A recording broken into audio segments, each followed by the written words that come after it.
வரலாற்றை எப்படி அணுகணும்னா, வரலாறு வந்து யாரும் இவரின் மகன் இவர் அப்படிங்கிற மாதிரி ரொம்ப ஈஸியாக எழுதி வச்சுட்டு போகலை. இந்த காலகட்டத்தில் இந்த மன்னர் ஆண்டார் அப்படின்னு நமக்கு வரலாறு இல்லை. ஸோ நமக்கு வரலாறுங்கிறது எங்கெங்கிருந்து கிடைக்குதுன்னா, அகநானூறு, புறநானூறு இலக்கியங்கள் இருந்து தான், சங்க காலத்து இலக்கியங்கள் இருந்து தான் நம்ம வரலாற்றை வந்து கட்டமைச்சுக்கிறோம். இந்த இலக்கியங்கள் என்னவா இருக்கும்னா, இப்போ புறநானூறுல ஒரு அரசனை பற்றி புகழ்ந்து ஒரு புலவர் பாடியிருப்பாரு, இன்னொரு அரசனோட அவர் சண்டை போட்டதை பற்றி இருக்கும், அந்த சண்டையோட தன்மையை பற்றி ஏதாவது சொல்லியிருக்கலாம். இந்த மாதிரி அங்கங்கே ஃப்ராக்மெண்ட்ஸாக இருக்கக்கூடிய விஷயங்கள் எல்லாத்தையும் தொகுத்து தான் இன்னைக்கு நம்மளோட தமிழ் ஹிஸ்டரியை வந்து பல ஆய்வாளர்கள் அவங்களோட இன்டர்பிரேஷன்ஸை வச்சு இதன் காரணமாக இந்த போர் நடந்திருக்கலாம், இப்படி நடந்திருக்கலாம், இந்த செயல் மூலமாக நமக்கு வரக்கூடிய ஒரு புரிதல் என்னன்னா அப்படின்னு சொல்லி விளக்கம் கொடுத்துருப்பாங்க. இப்போ இந்த வரலாற்றை எப்படி நம்ம தெரிஞ்சுக்கணும், அணுகணும் அப்படின்னா, இந்த விளக்கங்களை படிக்கிறதுல எந்த விதமான புரிதலும் உங்களுக்கு வராது. இப்போ வரலாறு எப்படி நீங்கள் அணுகணும்னா, மூலச்சான்றுகளோடு அணுகணும். இந்த சங்க இலக்கிய பாடல்கள் இருக்கக்கூடிய குறிப்புகளை வச்சு தான் யார் எப்பப்போ எந்தெந்த காலம் அப்படிங்கிறதெல்லாம் நம்ம ஒரு தீர்மானத்துக்கு வர முடியும். அதில் காரணம் என்னன்னா, தென்னர்ன்னு இருக்கு. தென்னர் அப்படின்னா பாண்டியர். இப்போ பாண்டியர்னா பன்மையா ஒருமையா அப்படிங்கிறது தான் இவருக்கு இருக்க குழப்பம். வாருங்கள் அமருங்கள் அப்படின்னு நம்ம சொன்னோம்னா, நான் ஒரு ஆள் தானே வரேன், என்ன வாருங்கள் பல பேரா வருகிறோம், ஒருவர் தானே வருகிறோம் அப்படின்னு சொன்னா எப்படி இருக்கும்? அந்த பாடல் உடைய பொருள்ல அது ஒருத்தரை குறிக்குதா, அது பலரை குறிக்குதான்னு பார்க்கும் பொழுது அதில் தென்னர்னு வந்துருச்சு, அதனால பொதுவாக அது குறிக்குது அப்படின்னு வரும் அப்படின்னு எடுத்துக்கிறாரு இவர். நம்ம அதுக்கு ஒரு விளக்கமும் கொடுக்கணும். வரலாறுல நேரடியாக தலையாலங்கானத்து செருவென்ற பாண்டியன் நெடுஞ்செழியனைத்தான் சிறு வயதிலேயே போர்க்களம் போய் 7 அரசர்களை வென்றான் அப்படிங்கிற குறிப்பு நமக்கு இருக்கு. அதை பாடும் பொழுது வேற பாண்டியர்களுக்கு இவ்வாறு பாடலை. அப்ப தலையாலங்கானத்து செருவென்ற பாண்டியன் நெடுஞ்செழியனை புகழ்ந்து பாடும் பொழுதுதான் புலவர்கள் எவ்வாறு பாடுறாங்க, புலவர் எவ்வாறு பாடுறாரு அப்படின்னு பாருங்க. நீ உன்னுடைய இந்த வயதுல வீரக்கலல், அவர் அந்த போர்க்கள சூழலை பற்றி பாடுறாங்க. அப்போ வந்து வீரக்கலல்ங்கிறது அந்த காலில் அணியக்கூடிய அந்த வளைய மாதிரி இருக்கும்ல, அதுதான் வீரக்கலல். போர்க்களத்துக்கு போகிறப்ப போடுறோம். அதை போட்டுட்டு அதுக்கப்புறம் வந்துட்டு பார்த்தீங்கன்னா வேப்பம்பூ மாலை அணிஞ்சிருக்க, அது போக ஐம்படை தாலி போட்டிருக்க அப்படிங்கிறாரு. இந்த ஐம்படை தாலிங்கிறது வந்து சிறுவர்கள் போடக்கூடிய தாலி. அது வந்து இந்த விஷ்ணுவுடைய அந்த 5 சின்னங்கள் பொறித்திருக்கும்லாம் சொல்லுவாங்க. இந்த ஐம்படை தாலி இது வந்து சிறார்கள் போடக்கூடியது. இதையும் சொல்லி நீ இதெல்லாம் போட்டுட்டு வேப்பம்பூ மாலையெல்லாம் அணிஞ்சு வரும் பொழுது உன்னோட ஐம்படை தாலியோடய நீ வந்துட்ட, போர்க்களத்துக்கு உன்னோட ஐம்படை தாலியோடய நீ வந்துட்ட அப்படின்னா, ஐம்படை தாலி சிறுவர்கள் போடுறது. அதில் இன்னொன்னு சொல்றாரு, இப்போதான் நீ பால் குடிக்கிற தன்மையிலிருந்து பாலை விட்டு இப்போதான் நீ சோறு திங்கவே ஆரம்பிச்சிருப்ப, அதுக்குள்ள நீ போர்க்களத்துக்கு வந்து இத்தனை மன்னர்களை நீ எடுத்து நிற்கிற அப்படின்னு பாடுறாரு.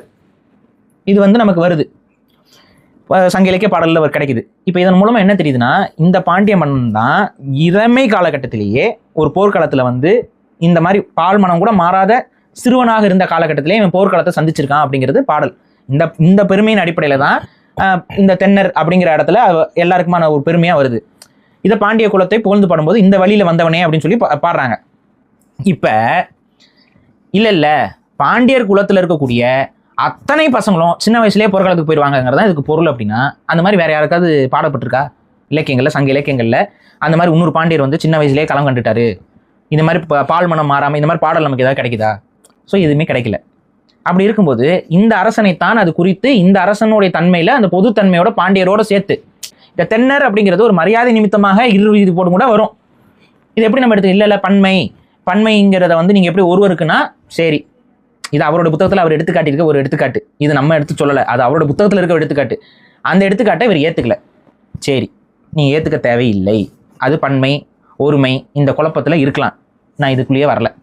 இப்போ உங்களுக்கு மூலச்சான்றுகளோட தலையாலங்கானத்து செருவென்ற பாண்டிய நெடுஞ்செழியன் தான் ஆரிய படை கடந்த பாண்டிய நெடுஞ்செழியனுக்கு முன்னத்தியர்.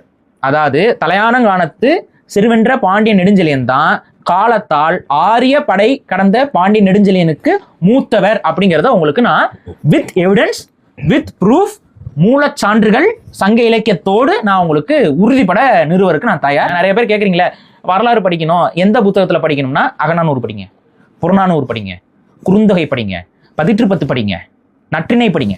இதுதான் சங்க இலக்கிய வரலாறு. இதுக்குள்ளதான் அரசர்களோட வரலாறுலாம் இருக்கு. இதுதான் மூலம். இந்த மூலத்தை படிச்சீங்கன்னா தான் உங்களுக்கு வரலாறு புரியும். பல வரலாற்று ஆசிரியர்களும் தமிழ் தேசிய பார்வையிலிருந்து அந்த வரலாறுகளை அணுகலை, அதனால அதில் நிறைய நம்மளால் ஏற்றுக்கொள்ள முடியாத கருத்துக்களோ ஏதோ இருக்கும், அந்த குழப்பம் உங்களுக்கு வர ஆரம்பிச்சிடும்.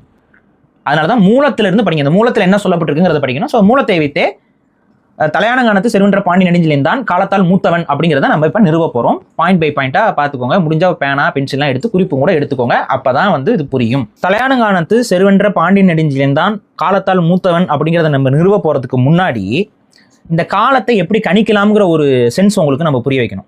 அதுக்கு எப்படி நம்ம கணிக்கலாம்னா, இப்ப டைரக்டா தலையானங்கானத்து செருவென்ற பாண்டியன் நெடுஞ்செழியன் அவருடைய காலகட்டத்தவர்கள் அப்படிங்கிறதுல ஒரே சமகாலத்தவர்கள் யாருன்னு முதல்ல உங்களுக்கு தெரிய வரணும். அதை எப்படி பண்ணலாம்? இப்போ ஃபார் எக்ஸாம்பிள் இப்போ தலையானங்கானத்து செருவென்ற பாண்டியன் நெடுஞ்செழியன் ஒரு இடத்துல போய் சண்டை போடுறாருன்னா யாரோட சண்டை போட்டுருப்பாரு? ஒரு அரசனோட சண்டை போட்டுருப்பாரு. அப்ப அந்த அரசரும் அவரும் ஒரே காலத்தவரா இருக்கணுமா? இப்ப இவர் போர் செய்தார் அப்படின்னு சொல்லி ஒரு பாடல் நமக்கு சங்க இலக்கியத்தில் கிடைக்குது அப்படின்னா இவங்க 2 பேரும் ஒரே டைம் சார்ந்தவர்கள், ஒரே காலத்தை சார்ந்தவர்கள் நம்ம புரிஞ்சுக்கலாம்.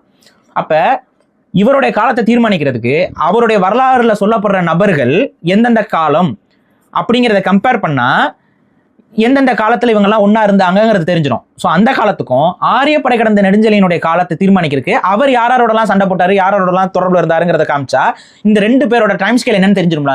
இந்த டைம் ஸ்கேலுக்கு நடுவில் ஒரு கனெக்ஷன் இருக்கும்ல, இவங்களுக்குள்ள நடந்த ஏதாவது ஒரு நிகழ்வுகள். இதை வச்சு இவங்க 2 பேருடைய காலத்துக்கும் நடுவில் எவ்வளவு டிஸ்டன்ஸ் இருக்குன்னு கண்டுபிடிச்சலாம். அதுல யார் முன்னாடி யார் பின்னாடிங்கிறத நம்ம கண்டுபிடிச்சலாம். கரெக்டா? இவ்வளவுதான் விஷயம். இதுதான் லாஜிக்கின் அடிப்படையில் தான் இப்ப நம்ம வரலாற்றை அணுக போகிறோம். நான் சொன்னது போலவே கொஞ்சம் கடினமாகத்தான் இருக்கும். ஸோ ஃபர்ஸ்ட் நம்ம எடுக்க போற பாடல் பாத்தீங்கன்னா புறநானூற்றில் இருக்கக்கூடிய ஒரு பாடலை தான் நம்ம எடுக்க போறோம். அந்த புறநானூற்றில் இருக்கக்கூடிய 24வது பாடல் மாங்குடி மருதனார் அவர்களால் எழுதப்படக்கூடிய பாடல். அந்த பாடல்ல இருக்கக்கூடிய செய்திகளின் மூலமாக அந்த பாடப்பட்ட தலைவன் யாருன்னு பார்த்தீங்கன்னா தலையானங்கானத்து செருவென்ற பாண்டியன் நெடுஞ்செழியனுக்காக அந்த பாடல் என்பது பாடப்படுகிறது. அதில் வரக்கூடிய செய்தி என்ன அப்படின்னு பார்த்தீங்கன்னா, எவ்வி என்ற மன்னரோடு அவர் போர் செய்தாருங்கிற தகவல் நமக்கு அந்த பாடல்ல கிடைக்குது. இந்த எவ்விங்கிற மன்னர் பார்த்தீங்கன்னா மிளலை கூற்றம் அப்புறம் முத்தூர் கூற்றம் அப்படிங்கிற 2 பகுதிகளை ஆட்சி செய்து வந்திருக்கிறாருங்கிறது நமக்கு தெரிய வருது. இவருடைய இந்த பகுதிகளை தலையானங்கானத்து செருவென்ற பாண்டியன் நெடுஞ்செழியன் கைப்பற்றுகிறார், போர் செஞ்சு அதை கைப்பற்றுகிறார். இந்த தகவல் இந்த மாங்குடி மருதனார் இவருடைய பாடல் மூலமா நமக்கு தெரிய வருகிறது. இந்த மிளலை கூற்றம் அப்படின்னா என்னன்னு பார்த்தீங்கன்னா, அது பார்த்தீங்கன்னா கடல் சார்ந்த ஒரு பகுதி. அது அந்த பாடலே வரும். அந்த பாடலே அது ஒரு கடற்கரை ஓரத்தில் இருக்கக்கூடிய ஒரு நிலப்பரப்பு அப்படின்னா. அந்த கூற்றம் அப்படின்னா ஒரு தனிப்பட்ட ஊருன்னு சொல்லிட முடியாது. அது பல ஊர்கள் சேர்ந்த ஒரு நாட்டு பகுதின்னு நம்ம சொல்லலாம். அது ஒரு கோஸ்டல் ஏரியா. ஸோ மிளலை கூற்றம்ங்கிறது ஒரு கடல் சார்ந்த பகுதி. இந்த முத்தூர் கூற்றம் அப்படிங்கிறது ஒரு விவசாய பகுதி, நெல் விவசாய பகுதி. ஸோ இதை நம்ம இந்த பாடலுடைய வரிகள் மூலமாவே நம்ம தெரிஞ்சுக்கலாம். இந்த 2 கூற்றங்களையும் இந்த பகுதிகளை தலையானங்கானத்து செருவென்ற பாண்டி நெடுஞ்செழியன் எவ்வி என்ற மன்னனோடு போர் செய்து வெற்றி காண்கிறான்கிற ஒரு தகவல் இந்த புறநானூற்று 24வது பாடல் மூலமாக நமக்கு தெரிய வருகிறது. You can go and read Purananuru and verify this fact. சரியா? அப்ப எவ்வியும் தலையானங்கானத்து செருவென்ற பாண்டி நெடுஞ்செழியன் ஒரு காலத்தவர்களும் தெரிஞ்சுதா? ஸோ அப்பதானே அவனோட இடத்த போய் அவன் கைப்பற்ற முடியும்.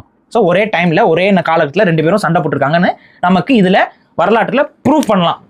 சரி வச்சிருங்க. இப்ப சரி, இந்த எவ்வி யாருன்னு பார்த்தீங்கன்னா அதுக்கு நமக்கு ஒரு டைம்லைன்ல இன்னொரு வரலாறு நம்ம தெரிஞ்சுக்கணும். இந்த எவ்வி யாருன்னு பார்த்தீங்கன்னா பாரியுடைய மாமனார், பாரிவள்ளலுடைய மாமனார். பாரினா என்னோட மாமனார் நினைச்சுக்காதீங்க, அதையும் நான் சொல்றேன். வரலாற்றில் இருக்கக்கூடிய பாரியுடைய மாமனார் தான் எவ்வி. எவ்வியோடைய மகளை தான் பாரி திருமணம் செய்திருக்கிறார். சரியா? எவ்வியோடைய மகளை தான் பாரி திருமணம் செய்திருக்கிறார். இதுக்கு என்ன ப்ரூஃப் அப்படின்னு நீங்க கேட்கலாம். இதற்கு உங்களுக்கு சாட்சி எங்க இருக்குன்னு பாத்தீங்கன்னா அதே புறநானூற்றுல 202வது பாடல். அந்த பாடல்ல இதுக்கான ப்ரூஃப் உங்களுக்கு கிடைக்கும். அது என்ன பாடல் அப்படின்னா, அந்த பாடலை பாடியவர் யாருன்னு பாத்தீங்கன்னா கபிலர். பாரியுடைய நண்பராக இருக்கக்கூடிய கபிலர் தான் அந்த பாடலை பாடுகிறார். இந்த பாடல்ல என்ன சொல்லுவாருன்னு பாத்தீங்கன்னா, இந்த பாடல் ஆக்சுவலா யார்கிட்ட போய் பாடப்படுறது அப்படின்னு பாத்தீங்கன்னா இருங்கோவேல். இவங்க எல்லாமே வேலிர்கள் தான். எவ்வியும் ஒரு வேலிர் தான். இருங்கோவேல் கிட்ட போயிட்டு பாரியுடைய அங்கவை சங்கவை அவங்களோட மகள்களை நீ உன்னோட பாதுகாப்பின் கீழே எடுத்துக்கொண்டு உன்னோட மகன்களுக்கு திருமணம் பண்ணி கொடு அப்படிங்கிற ஒரு அடிப்படையில அந்த உதவி நாடி போறாரு. அப்ப இருங்கோவேலை பார்த்து பாடக்கூடிய பாடல் தான் இது. இது பாரியை பார்த்து பாடுற பாடல் இல்ல, இருங்கோவேலை பார்த்து பாடக்கூடிய பாடல். அதுல பாரியுடைய இந்த பெண்களை பற்றி சொல்லும் பொழுது இவங்களுடைய அம்மா, இந்த பெண்களுடைய அம்மா எவ்வி குடியை சார்ந்தவர்கள், இந்த பெண்களுடைய அப்பா பாரிவள்ளல் அப்படிங்கிறத அவர் பாடுறாரு. இந்த பொண்கள் எவ்வி குடியை சார்ந்தவர்கள், இவர்களின் அப்பா பாரிவள்ளல். புரியுதா? சோ இதுல இருந்து என்ன தெரியுது உங்களுக்கு? எவ்வி, பாரி, கபிலர், தலையானங்கானத்து செருவென்ற பாண்டியன் நெடுஞ்செழியன், இருங்கோவேல், இவங்க எல்லாரும் ஒரே காலகட்டத்தில் ஒரே டைம் லைன்ல இருக்கக்கூடிய மன்னர்கள். கபிலர் புலவர். சரியா? இது உங்களுக்கு ஓரளவுக்கு புரியுதா? Yeah. ஸோ இவங்கெல்லாம் ஒரே டைம் ஸ்கேல், இது வரைக்கும் புரிஞ்சுக்கோங்க. இப்போ இந்த கதைகள்ல இருந்து கபிலர் மட்டும் நீங்க உருகுங்க. கபிலர் ஒரு புலவர். இந்த கபிலர் அடுத்து யாரெல்லாம் பாடியிருக்காருன்னு நம்ம பார்க்கலாமா? யாரெல்லாம் அவங்க அவைக்கு போய் பாடியிருக்காரு அப்படிங்கிறத வச்சு கபிலர் யாரெல்லாம் பாடுறாங்களோ அவங்கெல்லாம் ஒரு காலம்னு ஒரு ஐடியாவுக்கு வருமா? இந்த கபிலர் செல்வ கடுங்கோ வாழியாதன் அப்படிங்கிற ஒரு சேர மன்னனை புகழ்ந்து பாடுகிறார். எதுலனா பதிற்றுப்பத்துல ஒரு 10 பாடல்கள் வந்து இவரை பற்றி பாடுகிறார். இந்த பதிற்றுப்பத்துல 7ஆம் பத்துல ஒரு 10 பாடல்கள் செல்வ கடுங்கோ வாழியாதனை புகழ்ந்து கபிலர் பாடுகிறார். அந்த பாடல்லையே ரொம்ப தெளிவா இருக்கும். என்ன சொல்லுவாருன்னு பாத்தீங்கன்னா, பாரி இறந்துட்டாரு, பாரி இறந்ததுக்கு அப்புறம் உன்கிட்ட நான் பாட வரேன்னு சொல்லி கபிலரே ஸ்டேட்மெண்ட் கொடுத்துட்டார். பாரி இறந்து விட்டார், நான் உன்னிடம் பாட வருகிறேன். புரியுதா? எதுக்குன்னா அது ஏன் சொல்றேன் அப்படின்னா, அப்ப பாரி இல்ல, இந்த பாடல்கள் பாடப்படும் போது பாரி இல்ல. ஸோ செல்வ கடுங்கோ வாழியாதனை வந்து புகழ்ந்து ஒரு 10 பாடல்கள் இருக்கு. 7ஆம் பத்துல பதிற்றுப்பத்துல இருக்கு. You can go and verify. இப்போ நான் சொல்றது எல்லாமே மூலச்சான்றுகள், சரியா? ஸோ நீங்க போய் பாருங்க. அப்ப இங்க உங்களுக்கு புரியுறது என்ன? தலையானங்கானத்து செருவென்ற பாண்டிய நெடுஞ்செழியன், பாரி, எவ்வி, கபிலர், செல்வ கடுங்கோ வாழியாதன் எல்லாரும் ஒரே காலத்தவர்கள்ங்கிறது இப்போ உங்களுக்கு புரியுதா? கபிலர் போய் பாடியிருக்கிறதுனால. இந்த செல்வ கடுங்கோ வாழியாதன் யாருன்னு இப்போ பார்க்கணும். செல்வ கடுங்கோ வாழியாதன் யாருன்னு பார்த்தீங்கன்னா, இமயவரம்பன் நெடுஞ்சேரலாதனுடைய சித்தப்பா பையன்.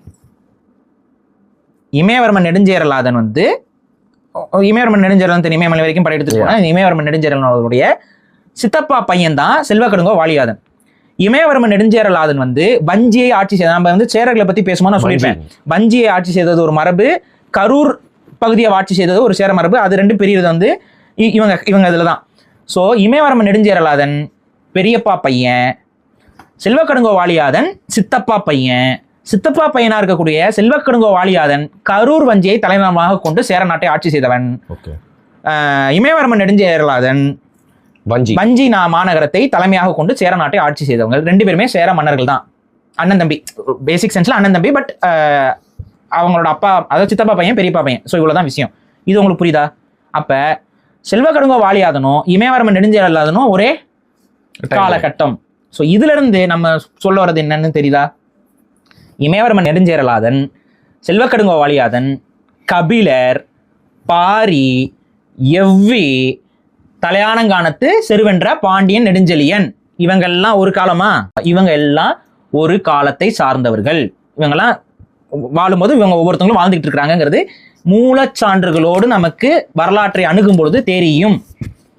நான் இவர் எழுதிய புத்தகம் படித்தேன், அவர் எழுதிய புத்தகத்தை படித்தேன்னா இல்லை, அகநானூறு, புறநானூறு, நற்றிணை, குறுந்தொகை, பதிற்றுப்பத்தை படிச்சுட்டா இது தெரியும். போய் தயவு செஞ்சு பார்த்து படித்து தெரிஞ்சு கொள்ளுங்கள்.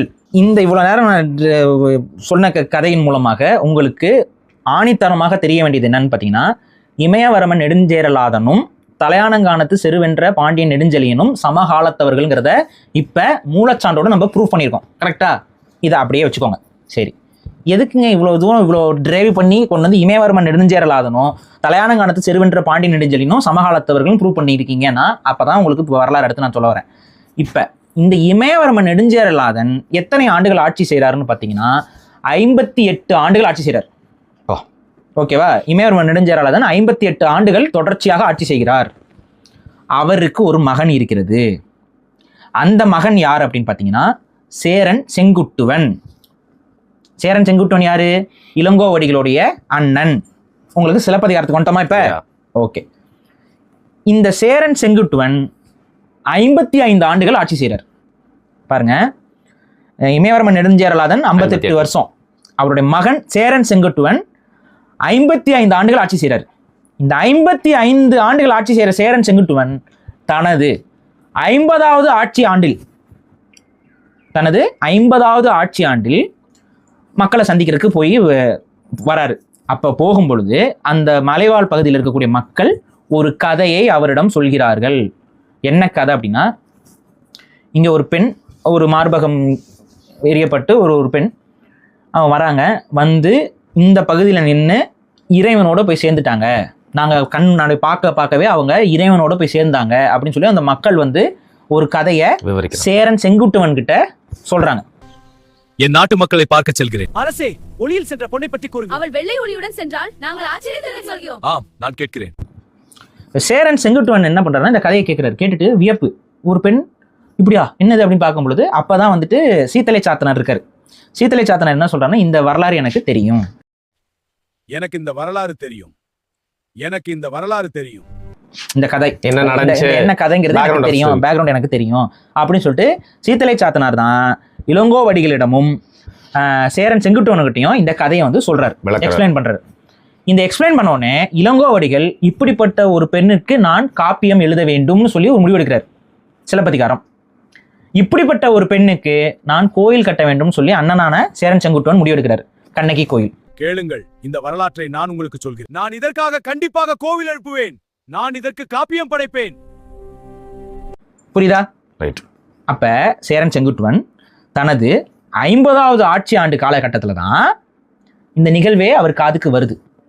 இந்த நிகழ்வு வந்ததுக்கு அப்புறம் இவங்க இதுக்கு ஒரு காப்பியம் படைக்கணும் அப்படின்னு சொல்லிட்டு தன்னுடைய தம்பியாக இருக்கக்கூடிய இளங்கோவடிகளும் அவரோட அண்ணனாக இருக்கக்கூடிய அரசராக இருக்கக்கூடிய சேரன் செங்குட்டுவனும் என்ன முடிவு பண்றாங்கன்னா, நான் கோயில் கட்டுறேன் அப்படின்னு சொல்லி முடிவு பண்றாங்க. ஸோ இதுல இருந்து நீங்க தெரிஞ்சுக்கிறது என்ன அப்படின்னு பார்த்தீங்கன்னா, சேரன் செங்குட்டுவனுடைய காலகட்டத்தில் தான் கண்ணகி இந்த கதை நடந்திருக்கு அப்படிங்கிறது உங்களுக்கு ஓரளவுக்கு தெரியுது. இப்ப சிலப்பதிகாரத்தில் பாடப்பெற்ற பாண்டிய மன்னன் யார்? இந்த இவ்வளவு சந்தேகத்தை போட்டு குழப்பிக்கிட்டு இருந்த நபருக்கு நன்றாகவே தெரியும். அது ஆரிய படை கடந்த பாண்டியன் நெடுஞ்செழியன். கரெக்டா? சிலப்பதிகாரத்தில் வர பாண்டியன் ஆரிய படை கடந்த பாண்டியன் நெடுஞ்செழியன் தானே? இப்ப இந்த ஆரிய படை கடந்த பாண்டியன் நெடுஞ்செழியன் காலத்துல தான் இந்த கதை நடக்குது, சிலப்பதிகாரம் நடந்திருக்கு. அந்த ஆரியப்படை கடந்த பாண்டியன் நெடுஞ்செழியன் தான் இந்த காட்சியம்பல தவறான தீர்ப்பு கொடுத்து தன்னுடைய உயிரை கொடுத்து தர்மத்தை நிலைநாட்டினான், தன் செங்கோலை வளைந்த தன் செங்கோலை தன் உயிர் கொடுத்து நிமிர்த்தினான் அப்படிங்கிறதெல்லாம் உண்மை அப்படின்னா, சேரன் செங்குட்டுவனும் ஆரியப்படை கடந்த பாண்டியன் நெடுஞ்செழியனும் சமகாலத்தவர்களும் தெரியுதா? 2 பேரும் ஒரே காலத்துல இருந்தவங்க தெரியுதா? இப்ப இத இன்னும் பல சான்றுகள் மூலமா நம்மளால ப்ரூஃப் பண்ண முடியும். அதையும் நான் செய்கிறேன். இது ஒரு லைன்ல சொல்லியிருக்கேன்ல, இது மட்டும் இல்ல, எக்ஸ்ட்ரா சான்றுகளும் நான் இப்ப தரேன். இவ்வளவு நேரம் நான் சொன்னதன் அடிப்படையில உங்களுக்கு ஒரு பேசிக்கான அண்டர்ஸ்டாண்டிங் வந்திருக்கும். அந்த பேசிக்கான அண்டர்ஸ்டாண்டிங் என்னன்னா, இமயவர்மன் நெடுஞ்சேரலாதன் அவருடைய 58 ஆண்டுகால ஆட்சி, அடுத்து சேரன் செங்குட்டுவனுடைய 50 ஆண்டு கால ஆட்சி, இது ரெண்டையும் கூட்டினா எவ்வளவு வருது? ஆல்மோஸ்ட் 100 வருஷம். சரி, அவ்வளோ கூட வச்சுக்க வேணாம், ஒரு 80 வருஷம் வச்சுக்கோ. சரி. ஸோ இமயவர்மன் நெடுஞ்சேரலாதனுக்கும் அவரோடு சமகாலத்தவர்களாக வாழ்ந்த தலையானங்கானத்து செருவென்ற பாண்டியன் நெடுஞ்செழியனுக்கும் இப்ப இந்த சிலப்பதிகாரத்தில் பாடப்படக்கூடிய ஆரிய படை கடந்த பாண்டியன் நெடுஞ்செழியனுக்கும் ஏறத்தாழ 70 to 80 ஆண்டுகள் கேப்புங்கிறது இருக்கு. ஸோ தலையானங்கானத்து செருவென்ற பாண்டியன் நெடுஞ்செழியன் மூத்தவன் அப்படிங்கிறத உறுதிவிட்டு நம்ம நிறுவ முடியும். சரி, அதெல்லாம் ஒத்துக்க மாட்டேன் அப்படின்னு சொல்லி சில முட்டுக்காரர்கள் முட்டுக்களை தூக்கி கொண்டு வரலாம். ஸோ ஒரு எவிடன்ஸோட நான் விட போகிறது இல்லை. உன்னையும் நான் சேர்த்து சொல்கிறேன். இப்போ சேரன் செங்குட்டுவன் அவருடைய காலத்தையும் நம்ம வந்து இன்னும் உறுதிப்படுத்தணும்ல. இப்போ சேரன் செங்குட்டுவனுடைய காலம் வந்து இன்னும் உறுதிப்படுத்தணும். சேரன் செங்குட்டுவனும் ஆரிய படை கடந்த பாண்டி நெடுஞ்செழியனும் சமகாலத்தவர்கள் தான் அப்படின்னு நான் நிறுவனம்ல. இப்போ அதுக்கும் நான் சில எடுத்துக்காட்டுகளை நான் காட்டுறேன். இதில் ஆரிய படை கடந்த பாண்டி நெடுஞ்செழியன்கிறது அவருடைய பெயர். ஏன்? ஆரிய படைகளை தோற்கடித்தார் அப்படிங்கிற அடிப்படையில். ஆனால் இன் ரியாலிட்டி ஆரிய படை கடந்த பாண்டி நெடுஞ்செழியன் அந்த ஆரியர்களை தோற்கடிக்கக்கூடிய போரில் டைரக்டா பங்கு பெறல. அவருடைய படைத்தளபதியாக இருக்கக்கூடிய பழையன் மாறன் அப்படிங்கிறவர் தான் அந்த போருக்கு தளபதியாக தலைமை தாங்கி அந்த போர்ல வெற்றி வாகை சூடி வருகிறார். ஆட்டோமேட்டிக்கா ஒரு மன்னனுடைய படை வெற்றி பெற்றாலும் அந்த மன்னனுக்கு தான் வெற்றி பெற்ற கணக்கு. ஸோ அதனால ஆரிய படை கடந்த பாண்டியன் நெடுஞ்செழியன் தெரியுது. இதை நம்ம எங்கிருந்து எடுக்கலாம்னா, அகநானூர்ல இதுக்கான தரவுகள் வந்து நம்ம கிட்ட இருக்கு, பாடல்ல இருக்கு. பழையன் மாறன் யாருன்னு சொல்லி நீங்க தேடி பார்த்தீங்கன்னா அகநானூற்று பாடல்கள்ல இருந்து உங்களுக்கு அந்த தகவல் கிடைக்கும். இந்த பழையன் மாறன் தளபதி ஆரிய படை கடந்த பாண்டியன் நெடுஞ்செழியனோட தளபதியா? இப்ப இந்த பழையன் மாறனையும் சேரன் செங்குட்டுவனையும் ஒரே டைம் ஸ்கேல இணைக்கிறதுக்கு ஏதாவது ஒரு ப்ரூஃபை காமிச்சா இவங்கெல்லாம் ஒரே ஸ்கேல்னு புரிஞ்சிருமா உங்களுக்கு? இருக்கு. காரணம் என்னன்னா, இந்த பழையன் மாறனை போர்ல தோக்கடிக்கிறது யாருன்னு பாத்தீங்கன்னா சோழன் கிள்ளிவளவன். இந்த பழையன் மாறனோட போர் செய்து அந்த போரில் வெற்றி காண்பது யாருன்னு பாத்தீங்கன்னா சோழன் கிள்ளிவளவன். இந்த கிள்ளிவளவன் யாருன்னு நீங்க எடுத்துக்கிட்டீங்கன்னா சேரன் செங்குட்டுவனுடைய மாமா. ஓகே, இப்ப நீங்க கேட்கலாம், இவன் சோழன் இவன் சேரன் எப்படி மாமாவாக இருக்க முடியும்? அதெல்லாம் மன உறவுலாம் வச்சுப்பாங்கல்ல, அதையும் சொல்லிடணும்ல. சேரன் செங்குட்டுவனுடைய தாய் வந்து சோழ நாட்டு இளவரசி. இதை நம்ம ஆக்சுவலா முன்னாடியே நான் ஒரு காணொலியும் உங்கள்கிட்ட சொல்லியிருக்கோம். அப்ப பழையன் மாறனை தோற்கடிக்கக்கூடிய கிள்ளிவளவன் சேரன் செங்குட்டுவனுடைய மாமா. அப்படி இருக்கும் பொழுது இது ஒரு ப்ரூஃபா? நான் நம்ப மாட்டேன் என்று சொல்லி முட்டுக்காரர் வருவார். இன்னொன்னு நான் சொல்றேன், இது அகநானூர்ல கிடைக்கிற ப்ரூஃப்.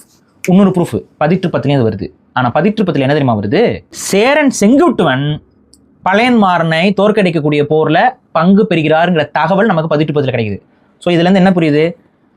பழையன்மாறன் என்ற ஆரிய படை கடந்த பாண்டிய நெடுஞ்செழியனுடைய தளபதிய போர்ல எதிர்த்து கிள்ளிவளவன் மட்டும் சண்டை போடல, அந்த போரில் சேரன் செங்குட்டுவனும் பங்கு பெறுகிறான் என்பதை பதிற்று பத்து நிறுவுது. சேரன் செங்குட்டுவனும் ஆரிய படை கடந்த பாண்டிய நெடுஞ்செழியனும் கிள்ளிவளவனும் இவங்கெல்லாம் சமகாலத்தவர்கள். தெரியுதா?